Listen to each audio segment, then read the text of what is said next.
और इस वीडियो में मैं आपको बताने वाला हूँ new car versus used car. तो 2-3 भाइयों का कमेंट आया था, वो पूछ रहे थे, कमेंट भी आया था और डीएम भी आया था। वो पूछ रहे थे कि हमें नई कार खरीदनी चाहिए या सेकेंड हैंड कार खरीदनी चाहिए, दोनों के क्या क्या फायदे और नुकसान होते हैं। तो इसीलिए मैंने सोचा आज इस पे ही वीडियो बनाते हैं। तो स्वागत है यार आप सभी का एक और नए दिन में। अभी टाइम सुबह के 7 बज रहे हैं और आज संडे भी है तो थोड़ा लेट निकला हूँ घर से। बाकी आज जगह जगह पानी भी भर रखा है। कल दिल्ली में बहुत तेज बारिश हुई थी, बारिश की वजह से आज ह्यूमिडिटी वगैरह नहीं है कहीं पे भी। आज मौसम बहुत ज्यादा मस्त है, नहीं तो कई महीनों से ह्यूमिडिटी चल रही थी मार्केट में, लेकिन आज मार्केट से ह्यूमिडिटी जा चुकी है और सूखा सूखा मौसम हो चुका है। और बहुत सारे भाई ने ये भी बोलते हैं कि हमारा बजट तो है नई कार खरीदने का, लेकिन मैं सोच रहा हूँ कि कार सीखने के लिए एक सेकेंड हैंड कार खरीद लेते हैं, उसके बाद में कभी खरीदेंगे नई कार।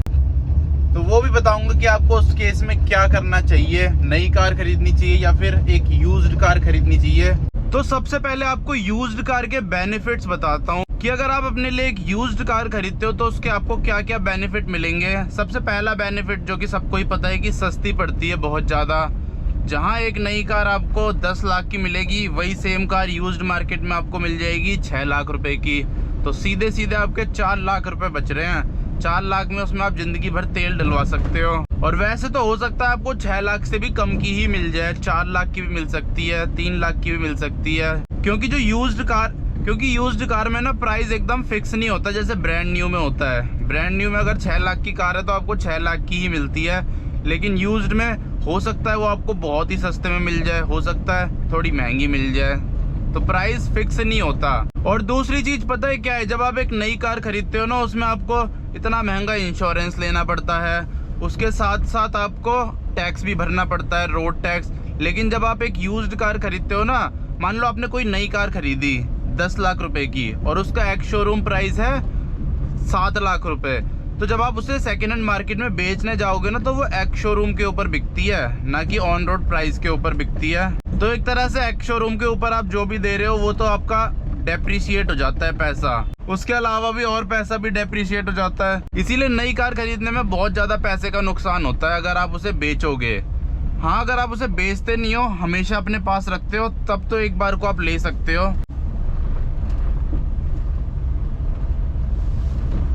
अगला फायदा ये होता है कि सेकेंड हैंड कार में ना पहले से थोड़े बहुत स्क्रैचेस आपको मिल जाते हैं। कभी कभी बिना स्क्रैच वाली कार भी मिल जाती है, स्क्रैचलेस कार, लेकिन ज्यादातर में थोड़े थोड़े स्क्रैच तो होते ही हैं। तो आपसे अगर लग भी जाती है ना इधर उधर, तो इतना ज्यादा दुख नहीं होता। तो यही सब फायदे हैं अगर आप सेकेंड हैंड कार लेते हो अपने लिए।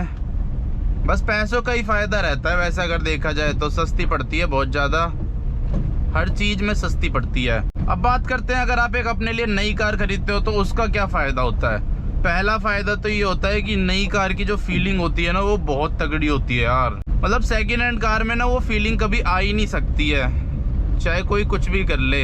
नई कार का फील ही अलग होता है, खुशबू ही अलग होती है एकदम। वो गाड़ी ब्रांड न्यू होती है, चलाने में इतनी मक्खन होती है, मजा ही आ जाता है। अगला फायदा ये होता है कि आपको वारंटी वगैरह मिल जाती है 4-5 साल की। कोई कंपनी 3 साल की देती है, कोई 2 साल की, कोई 5 साल की।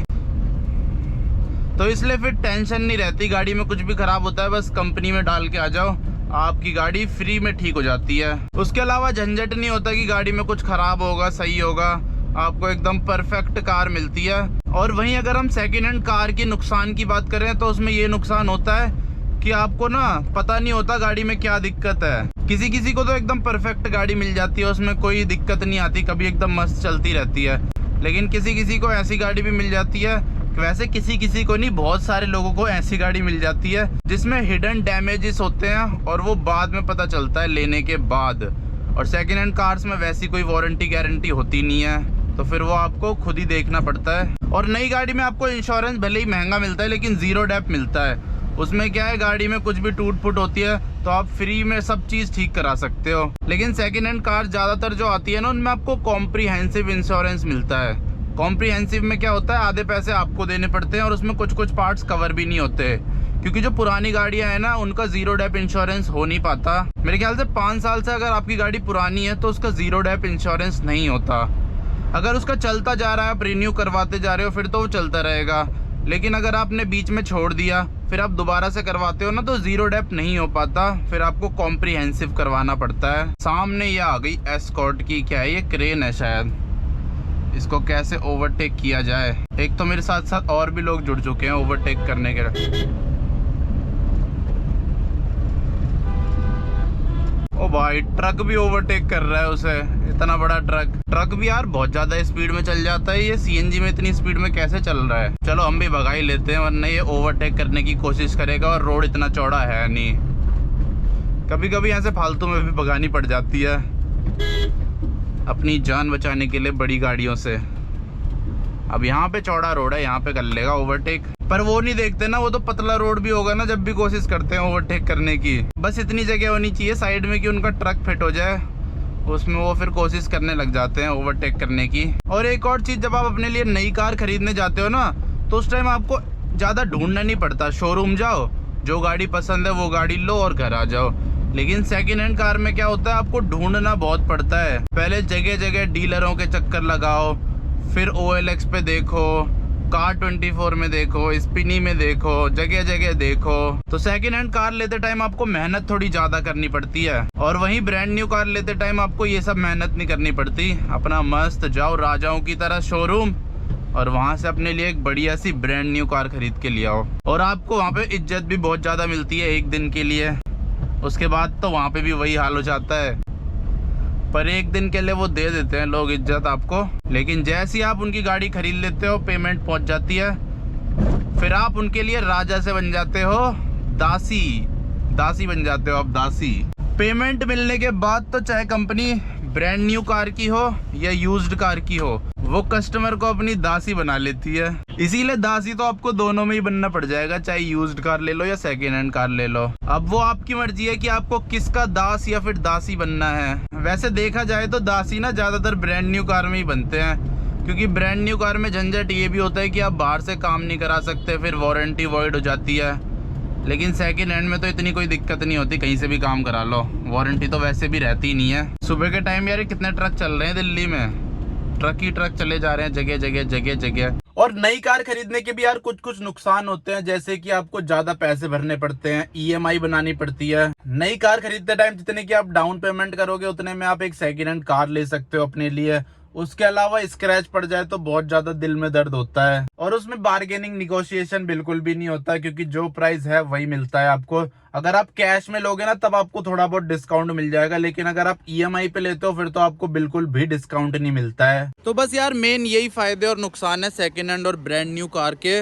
आई होप आपको पता चल गया होगा कि अगर आप सेकेंड हैंड कार खरीदते हो तो उसके क्या क्या फायदे और नुकसान है, और ब्रांड न्यू कार के क्या फायदे और नुकसान है। तो अब इस हिसाब से आप डिसीजन ले सकते हो अपने लिए। अगर हम इस वीडियो के कंक्लूजन की बात करें ना, तो अगर आपको गाड़ी लॉन्ग टर्म रखनी है, मतलब जैसे गाड़ी की लाइफ 15 साल होती है पेट्रोल की, और आपको 15 साल तक ही रखनी है अपने पास गाड़ी, तब तो ब्रांड न्यू खरीदने में फायदा है।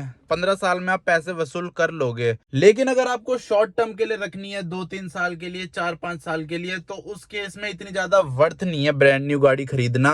बाकी अगर आपके पास पैसा बहुत ज्यादा है फिर तो आप कुछ भी खरीद सकते हो। और पहली बात, जिसके पास बहुत ज्यादा पैसा होगा वो ये वीडियो देखेगा ही क्यों, ये तो सिर्फ मिडिल क्लास लोगों के लिए ही वीडियो। और यार अगर आप मेरी तरह बहुत ज्यादा कंजेस्टेड एरिया में रहते हो, आपके यहाँ पतली पतली गलियां हैं, गाड़ी खड़ी करने की इतनी अच्छी खासी जगह नहीं है, तब भी आपके लिए यूज्ड कार ज़्यादा बढ़िया रहेगी। फालतू में नई गाड़ी खरीदोगे, लोगों के घर के आगे खड़ी करोगे, फिर स्क्रैच पड़ेंगे तो बहुत ज़्यादा आपको परेशानी होगी आगे चल के। अब मेरे इधर भी ना बस इतना ही स्पेस है मेरे पास कि मैं नैनो खड़ी कर सकता हूँ। अल्टो भी अगर मैं ले लेता हूँ ना, वो भी खड़ी करने की जगह नहीं है मेरे पास, क्योंकि उसका बोनट थोड़ा ज़्यादा होता है ना। अब मेरे पे इतनी जगह है कि नैनो ही आ पाती है उस जगह में फिट।